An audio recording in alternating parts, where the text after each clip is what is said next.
Hello boys and girls, this is Ajay Yashpal and you are with Etoos academy. Last classes में हमने देखा है mole concept, उसके अंदर नंबर ऑफ एटम्स को काउंट किया, नंबर ऑफ पार्टिकल्स को काउंट किया, एटॉमिक मास देखे, मॉलिक्यूलर मासेस देखे, कुछ केमिकल चेंजेस देखे कि जब हमने सब मॉलिक्यूल देखे थे, छोटे छोटे मॉलिक्यूल्स को आगे तोड़कर या जलाकर या कोई छोटे से केमिकल रिएक्शन करके। आज हमारा पर्पस होगा केमिकल रिएक्शन को बैलेंस करना। देखते हैं कि केमिकल रिएक्शन को कैसे बैलेंस करते हैं। ऑल्दो थोड़ा सा हिट एंड ट्रायल मेथड आप लोग ऑलरेडी बचपन से इसको इस्तेमाल कर रहे हैं, लेकिन that is not suitable to all the conditions. तो अब हम करेंगे एक लॉजिकल मेथड जो बहुत जूनियर क्लासेस का ही है। हम एडवांस लेवल का क्वेश्चन अभी नहीं कर रहे हैं, बहुत सिंपल सा मेथड है कॉल्ड मास बैलेंस मेथड। हम इसे यूज करेंगे रिएक्शन को बैलेंस करने के लिए। तो balancing a chemical reaction,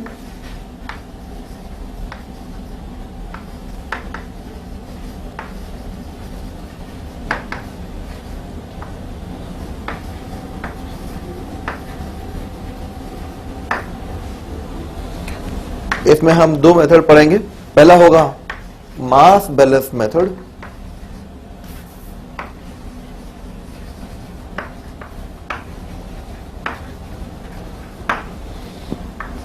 second method जो हम यूज करेंगे that will be half reaction method.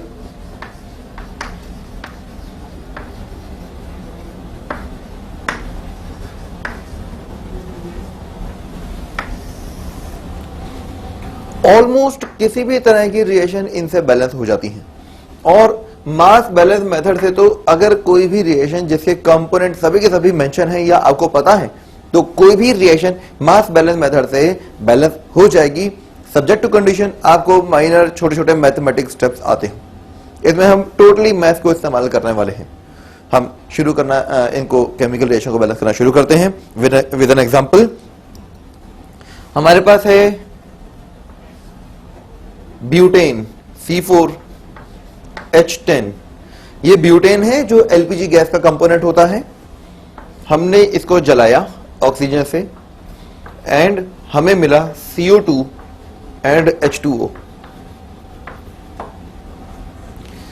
ये रिएक्शन को बैलेंस करना, ऑल्दो आप इसे अपने जो नॉर्मल ऑलरेडी मेथड आपको आते हैं उसे आप बहुत जल्दी बैलेंस कर देंगे, लेकिन टू टीच दिस मेथड मैंने एक सिंपल सा एग्जांपल लिया जो हमें ऑलरेडी आता है। तो इसके लिए हमें क्या करना पड़ेगा, हमें इनके कुछ कोफिशिएंट को कंसीडर करना पड़ेगा। तो कोफिशिएंट हमने माने कि लेट्स से कि यहां पर कोफिशिएंट आया A, यहां पर कोफिशिएंट आया B, यहां आया C, यहां आया D। ये A, B, C और D क्या है? Stoichiometric coefficients.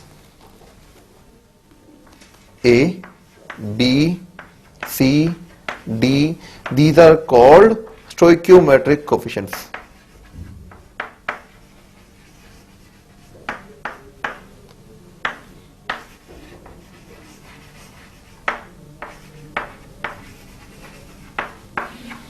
तो जरा देखें इनको कैसे यूज करेंगे।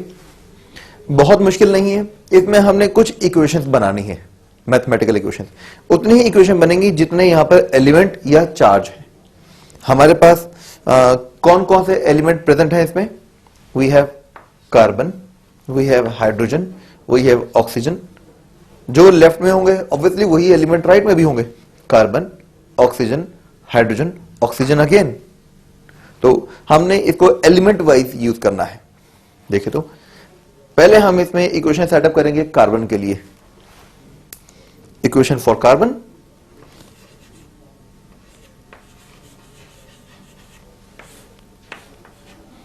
लेफ्ट में कितने कार्बन है आप ये बताएंगे?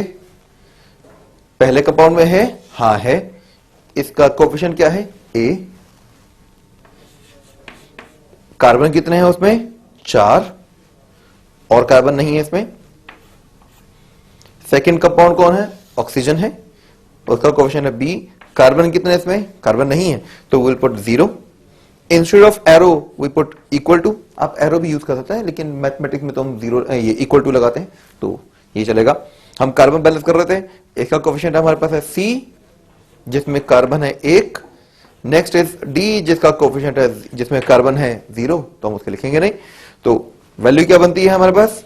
4A इक्वल्स टू C, ये 0 हो गया, ये 0 हो गया, हमारे पास एक इक्वेशन डेवलप हो गई। आंसर नहीं आया अभी, लेकिन एक इक्वेशन आ गई। इसी तरह से हम हाइड्रोजन के लिए इक्वेशन लिखेंगे।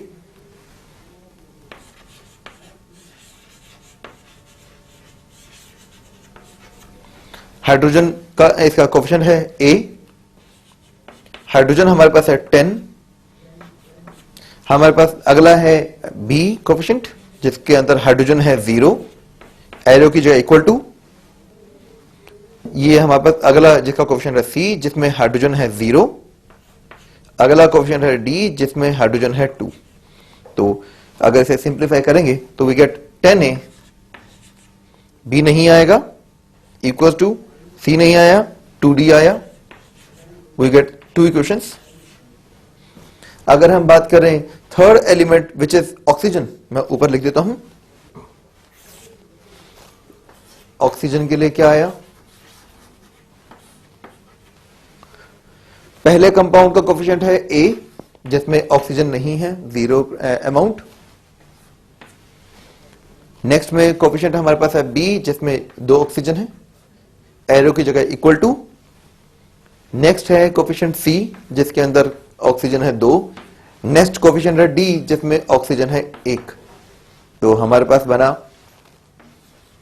2B equals to 2C plus D। ये आ गई हमारे पास थर्ड इक्वेशन। ओवरऑल हमारे पास इस तरह से 3 इक्वेशन बनती है। तो जो इक्वेशन आई मैं उनको यहां पे एक साथ लिख रहा हूं। हमारे पास equation I 4A plus C, नहीं 4A equals to C, 10A equals to 2D, and third equation हमारे पास आती है 2B equals to 2C plus D। हमारे पास ये इक्वेशन बन गई। तो अब इनको हम यूज करना शुरू कर रहे हैं। हमने इन तीनों इक्वेशन को यूज करना है to find out values of A, B, C and D। हमने चारों चीजें निकाल ली है। अब यहां पर कुछ मैथमेटिकल स्किल्स लगेंगे और ध्यान रखना है आपने, देखते जाइए, इनको कोरिलेट करेंगे। देखो जरा, अगर 4A देता है 1C, if 4A gives you 1C, then 10A would be equals to, unitary method लगा रहे हैं यहां पर, 10/4 C के, it means it is equal to 2.5C। तो हमारे पास 10A become equal to 2.5C, although 10A was equal to 2D। 10A तो 2D के बराबर है। तो आपको नहीं लगता कि ये और ये भी बराबर होंगे अगर LHS सेम है? तो इससे हमने एक आउटकम निकाला कि 10A इक्वल है 2.5C के, this is also equal to 2D। हमारे पास ये एक एक्सप्रेशन आया जिसमें अब 3 वेरिएबल एक साथ आ गए। एक और देखते हैं, यहां पर तो B, C और D की कॉम्बिनेशन है जिसमें A नहीं है। चलो जी, अब हमने A के इंडिपेंडेंट होकर बात करनी है। लेकिन अगर हम यहां पे C को रिप्लेस कर दें A से, तो तब तो A आ जाएगा ना। देखिए तो मैंने क्या कहा है, मैंने कहा आपको कि मेरे पास 2B plus 2C plus 2B equal to 2C plus D है, वेयर एज D और C दोनों के दोनों A में कन्वर्ट हो सकते हैं। हम जानते हैं कि C इक्वल्स टू 4A, तो 2C इक्वल्स टू 8A। ये कहां से आया था? ये फर्स्ट इक्वेशन से आया था हमारे पास। D के बारे में हम क्या जानते हैं? D equals to 2D is equals to 10A, तो D इक्वल्स टू 5A। तो हम इन सबको A में कन्वर्ट कर सकते हैं। तो यहां पर क्या आता है, तो ये वैल्यू और ये वैल्यू को उठाया और हमने यहीं पे सब्स्टिट्यूट कर दिया। तो हमारे पास आता है 2B equals to 8A D plus 5A। So हमारे पास एक्सप्रेशन आया 2B इक्वल्स टू 13A। 13 आ रहा है, जबकि यहां पर जो जनरल इक्वेशन आ रही थी हमने इसमें 10 पुट किया हुआ था। तो एक काम करते हैं, 13a को कन्वर्ट कर देते हैं 10 में। 13a इक्वल्स टू 2b, तो 10a would be unitary method simple, 10 by 13 into 2b, 20 by 13b। So इसी इक्वेशन को हम फर्दर लिख देते हैं, इसी को हमने आगे फर्दर इक्वेट कर दिया 20 बाय 13d से, 13b। तो हमारे पास ये एक रिलेशन आ गया। आप ये सारी चीजें दोबारा से देख लें, क्योंकि ये कैलकुलेशन में नॉर्मली स्टूडेंट परेशान हो जाते हैं कि ये क्या हो रहा है। तो चलो, अब आपने ये सब चीजें देख ली हैं, मैं अब ये बाकी का सारा तामझाम हटा रहा हूं, इसके ऊपर कॉन्सेंट्रेट कर रहा हूं जो हमने इंफॉर्मेशन निकाली। ध्यान देखेंगे कि हमने इनमें सभी वेरिएबल्स को कोरिलेट कर दिया है, ए बी सी डी सभी के सभी आ गए हैं। तो हम इसको लिखना शुरू करते हैं। यहां पर सिंपल इसी एक एक्सप्रेशन का ही रोल है, जो कुछ भी हम कर रहे हैं सिर्फ एक इस रिलेशन को ही डेवलप करना था। हमारे पास रिलेशन है 10a, अब b वाला लिखेंगे टर्म, b ये रहा, it is 20 by 13b, c is 2.5c equals to 2d। हो सकता है कि आप फ्रैक्शंस और डेसिमल में इतने फैमिलियर या इतने कंफर्टेबल ना हो, तो इसको हम कन्वर्ट कर देते हैं फ्रैक्शन में। तो इसकी जगह पे हम लिख सकते हैं 10a equals to 20 by 13b, 5 by 2c equals to 2d। देखो ये कितना सिंपल सा लग रहा है। अब हम क्या करेंगे, डिनोमिनेटर वाली चीजें जो हैं इनसे मल्टीप्लाई कर देंगे या इनके एलसीएम से मल्टीप्लाई कर देंगे। 13 एंड 2 का LCM 26, LCM of 13 and 2 is 26। ये रहा 13, ये रहा 2, इन दोनों को क्योंकि डिनोमिनेटर में था, इसी 26 से मल्टीप्लाई कर दो to further simplify this equation. जरूरी नहीं है करना, ये सिर्फ इसलिए कर रहे हैं कि आपको कैलकुलेशन या इक्वेशन बहुत कॉम्प्लिकेट ना लगे। अगर आप उसके बगैर भी कर सकते हो तो और अच्छा, वेल एंड गुड। तो मल्टीप्लाई करने पर हमारे पास रिजल्ट आता है 260a equals to 40b equals to 65c equals to 52d। ये इक्वेशन आया। अब देखो कितने बड़े बड़े डिजिट दिख रहे हैं हमारे को। तो ये तो रिजल्ट आ गया। अब हमने क्या करना है, जस्ट सिंपली सबसे बड़ा कोफिशिएंट ढूंढो किसका है। सबसे बड़ा नंबर आ रहा है 260a, 40b, 65, 52। ए सबसे बड़ा है। तो एक काम करते हैं, हमने a को पुट कर दिया 1। ये बात ध्यान रखनी कि अब हम जो कर रहे हैं, लेट a इक्वल्स टू 1, उसी को आप, मैं सजेस्ट करूंगा कि आप उसको लें जिसका कोफिशिएंट सबसे बड़ा है। बाकी आपकी मर्जी है, आप किसी को भी ले सकते हैं। तो a इक्वल्स टू 1 हमने ले लिया। इफ a इक्वल्स टू 1, तो अब ये एक एक करके हम b c d निकालेंगे। तो हम जानते हैं 260a equals to 40b। By using this much part हम b की वैल्यू निकाल देंगे। a तो 1 है, तो b become equals to 260 by 40a। a तो 1 था ना, a को हमने हटा दिया, यहां पे 1 रख देना है। तो इसको सॉल्व करेंगे, वी गेट 13 बाय 2, b आ गया। b की वैल्यू आ गई जो हम वहां पे डायरेक्ट एक्सप्रेशन में पुट करेंगे। a equals to 1, b equals to 13 by 2। अगर हम सॉल्व करना शुरू करें c के लिए, तो हम जानते हैं कि 260a इक्वल्स टू 65c। मैं इसको यहां सॉल्व कर देता हूं।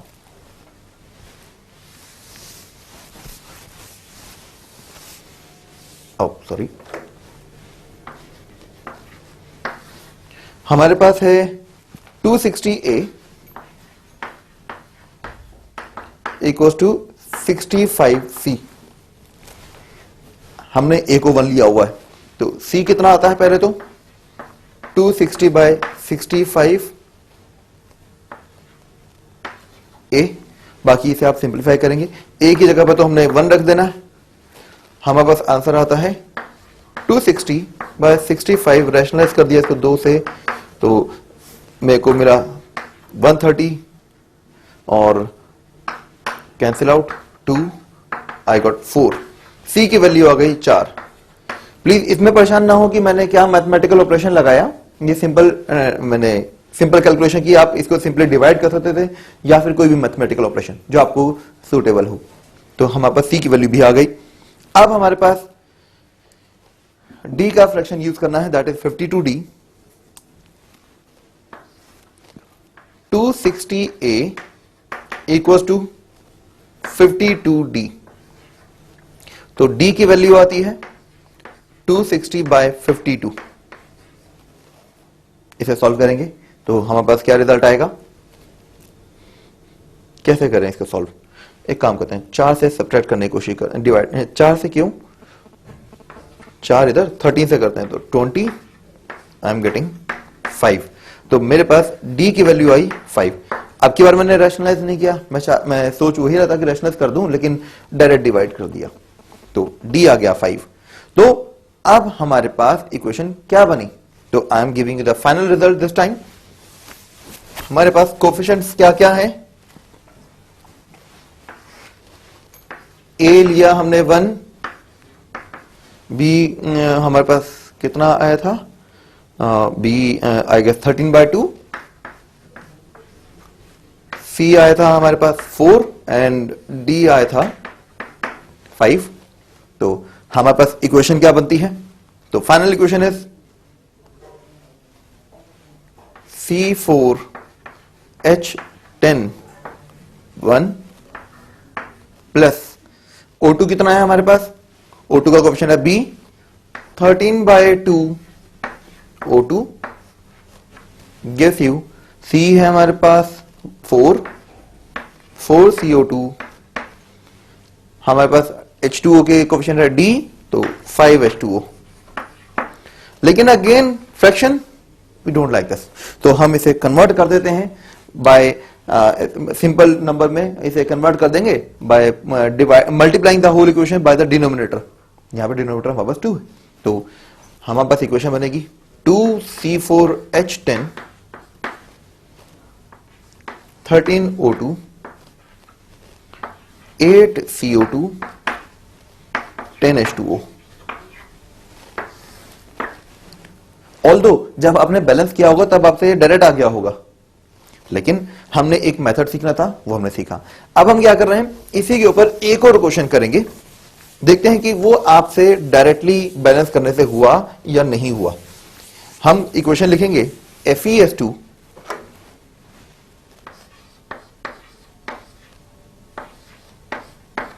हमने इसको रिएक्शन करवाई HNO3 से,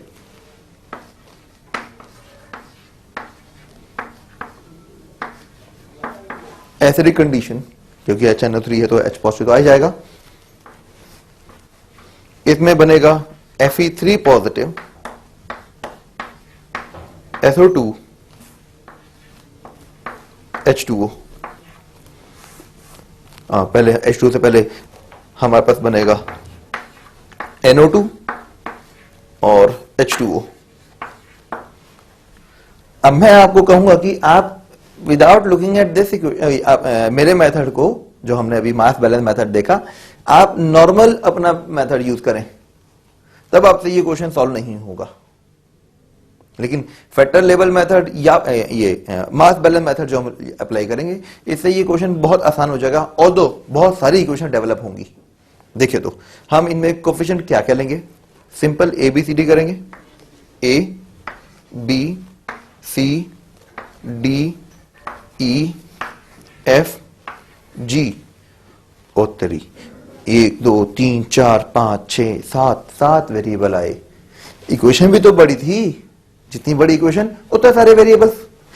ऑल्दो इसे घबराने की बात नहीं है, हमारे पास नंबर ऑफ इक्वेशन से फर्क पड़ता है, वो उतनी होती हैं जितने हमारे पास एलिमेंट हो या चार्ज हो।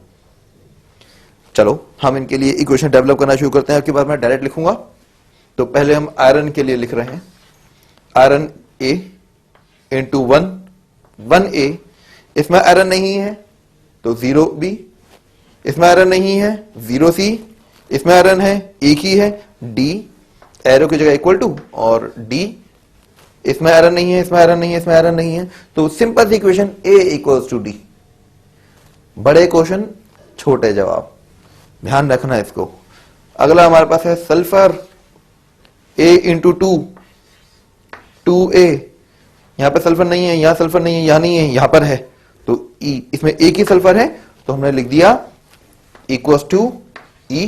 और भी कहीं पर सल्फर है क्या? नहीं है।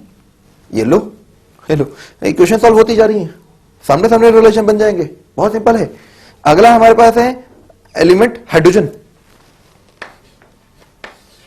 हाइड्रोजन, इसमें कोई हाइड्रोजन नहीं है, इसमें हाइड्रोजन है B, इसमें हाइड्रोजन एक और है C इक्वल टू, इसमें हाइड्रोजन नहीं है, इसमें नहीं है, इसमें भी नहीं है, यहां पर है 2G। अब अगला एलिमेंट हमारे पास है नाइट्रोजन।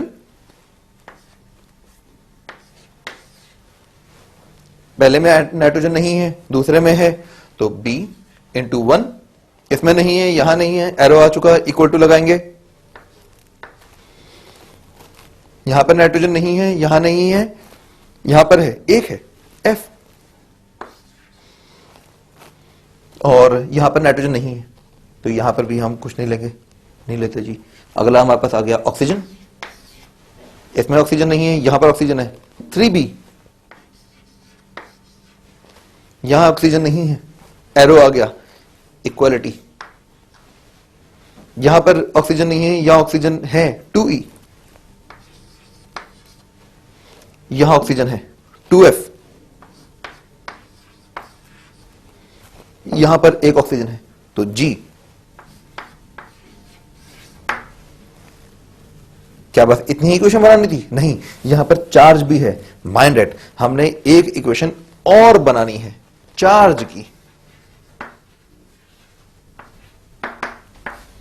चार्ज यहां पे A, इस पूरे सिस्टम पर कितना चार्ज है, इसके ऊपर न्यूमरेटर में कुछ नहीं लिखा हुआ, यहां पे कुछ नहीं है, तो विल कंसिडर 0, तो A इंटू 0, HNO3 पर भी कोई चार्ज मेंशन नहीं है, तो B इंटू 0, C पर 1 प्लस 4 लिखा हुआ है, तो C इंटू प्लस 1,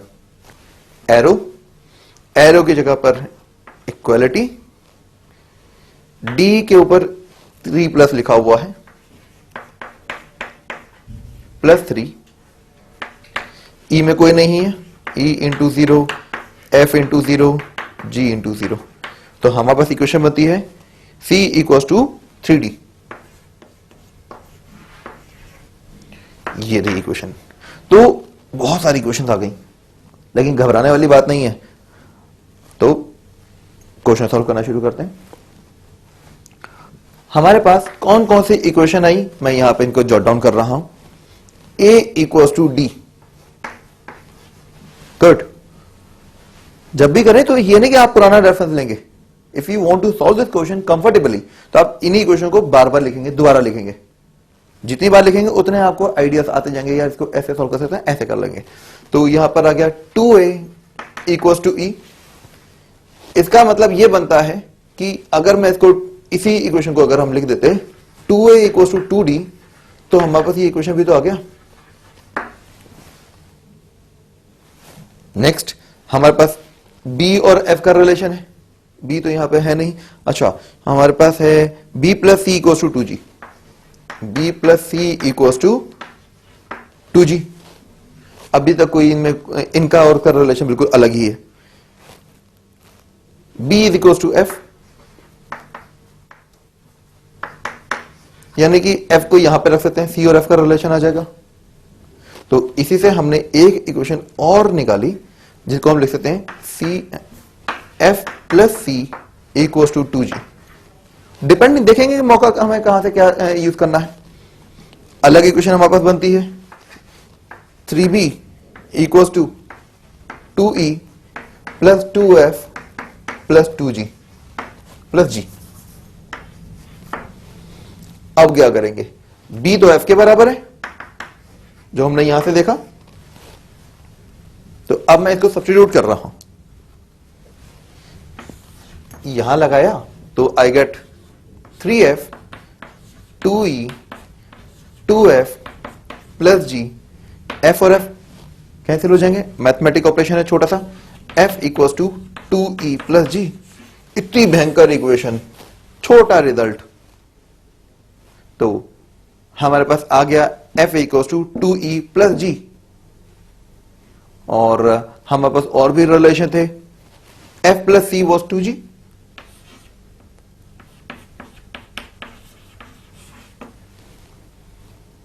f की जगह पे पुट कर देते हैं, तो जब ये एक्सप्रेशन को हमने यहां सब्स्टिट्यूट किया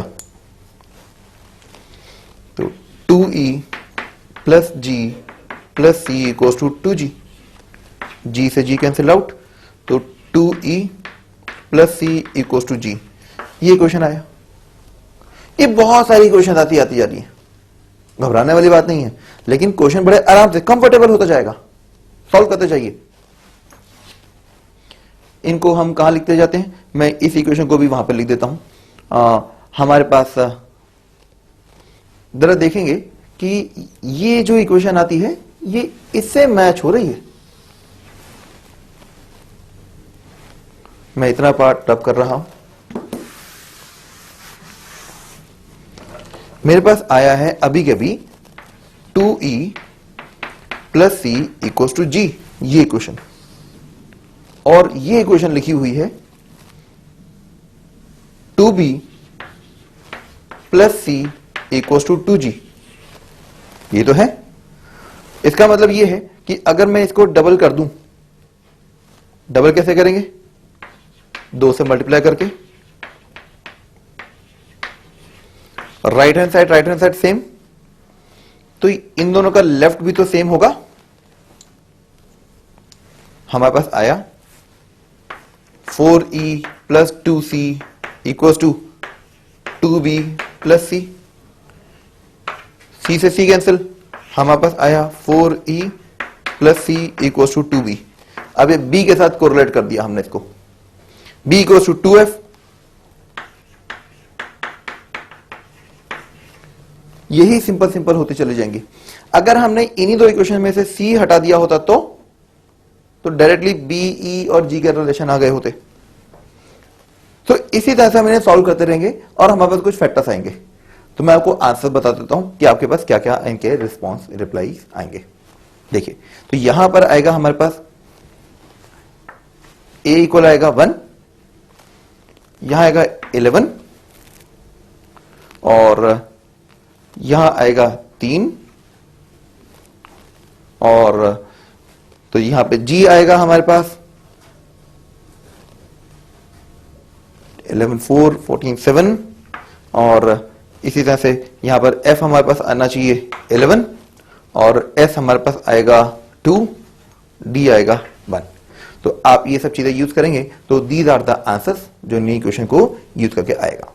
तो अभी हमने इसमें तो ये देखा कि काफी कॉम्प्लिकेट है, लेकिन आप इसको सॉल्व कर सकते हैं एटलीस्ट।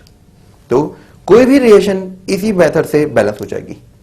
तो इन द नेक्स्ट पार्ट हम इसमें डिस्कस करेंगे हाफ रिलेशन मेथड क्या है। तो that's for now, bye bye.